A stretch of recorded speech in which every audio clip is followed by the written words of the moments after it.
ভাই ও বোনেরা, ও বিপদ আর বিপদ, চতুর্দিক থেকে বিপদের মধ্যে আছেন, বিপদের কোনো কুল কিনারা পাচ্ছেন না। আমি ওই সকল ভাই বোনদেরকে বলবো, যদি আপনার বিপদ দুনিয়ার জমিন থেকে নিয়ে আসমান পর্যন্ত হয়, দুনিয়ার শুরু দিন থেকে কিয়ামত পর্যন্ত হয়, এমন বিপদ আর বিপদ আপনার 60 বছরের জিন্দেগির মধ্যে কোনো ধরনের শান্তির লেশ মাত্র নাই, শান্তির সাথে কোনো মোলাকাত হয় নাই, শুধু অশান্তি আর অশান্তি, অশান্তি আর অশান্তি, বিপদ আর বিপদ। আমি ওই সকল ভাই বোনদের বলবো, আজ থেকে কোরআন কারীমের এই আয়াতের উপর আমল করেন। আপনার বিপদ যত বড়ই হোক না কেন, আপনার বিপদ যদি দুনিয়ার জমিন থেকে আসমান পরিমাণও হয়, বড় হয়, এত বিশাল বিপদও হয়, আপনি কোরআন কারীমের এই আয়াতের উপর আমল করুন, এই আয়াতটা পড়ুন, ইনশাআল্লাহ আপনার বিপদ মুহূর্তের মধ্যে শেষ হয়ে যাবে। আপনার বিপদ স্পর্শ করবে না, আপনার বিপদ হাওয়ার সাথে মিলে চলে যাবে, আপনার বিপদ পানির মতো দূর হয়ে চলে যাবে। এই জন্য কোরআন কারীমের এই আয়াতটা মাত্র পড়ুন।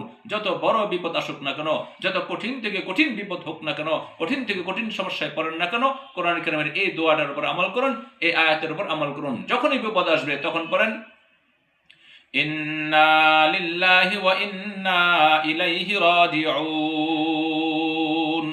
ইন্না লিল্লাহি ওয়া ইন্না ইলাইহি রাজিউন, ইন্না লিল্লাহি ওয়া ইন্না ইলাইহি রাজিউন। প্রিয় ভাইয়েরা, এই আয়াতের উপর আমল করুন। আল্লাহর হাবিব হাদিসের মধ্যে বলেছেন, যদি তোমার জুতার ফিতাটাও ছিঁড়ে যায়, এই জাতীয় ছোট্টখাটো কোনো বিপদ তোমার সামনে আসে, তখনও তুমি এই আমলটা করো, এই আয়াতের উপর আমল করো, এটা পড়ো, এটা পড়া সুন্নত। ইনশাআল্লাহ বিপদ যত বড়ই হোক না কেন, যত কঠিন হোক না কেন, মুহতারাম ভাইয়েরা, আসেন আমরা আমাদের জিন্দেগির মধ্যে এই আয়াতে কারিমাকে ফিট করি, আমরা এই আয়াতটাকে পড়ি। ইনশাআল্লাহ আল্লাহ তাআলা আপনাকে আমাকে বিপদ থেকে উদ্ধার করবেন। প্রিয় ভাইয়েরা, বিপদ দেওয়ার মালিক আল্লাহ তাআলা, বিপদ থেকে উদ্ধার করার মালিক আল্লাহ তাআলা।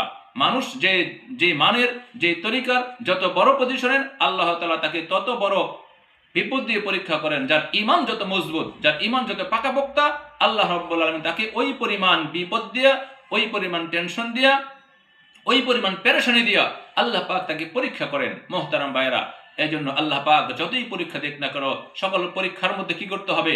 আপনাকে আমাকে উত্তীর্ণ হওয়া লাগবে। ইনদাল ইমতিহান ইকরামুর রাজুল আও ইউহান, নিশ্চয়ই পরীক্ষার মাধ্যমে কিছু মানুষ সম্মানিত হয় আর কিছু মানুষ অসম্মানিত হয়। মুহতারাম ভাইরা, মুমিনের দুনিয়ার জিন্দেগির প্রত্যেকটা কাজের মধ্যে পরীক্ষা, প্রত্যেকটা কাজে পরীক্ষা থাকবে। এই সকল পরীক্ষাগুলো দিয়ে আপনাকে আমাকে কি করতে হবে? কামিয়াব হতে হবে, সফলতা অর্জন করতে হবে। কোনো কাজেই ব্যর্থতার দিকে যাওয়া যাবে না। যত বিপদ আসুক না কেন, আল্লাহর উপর ধৈর্য ধারণ করতে হবে।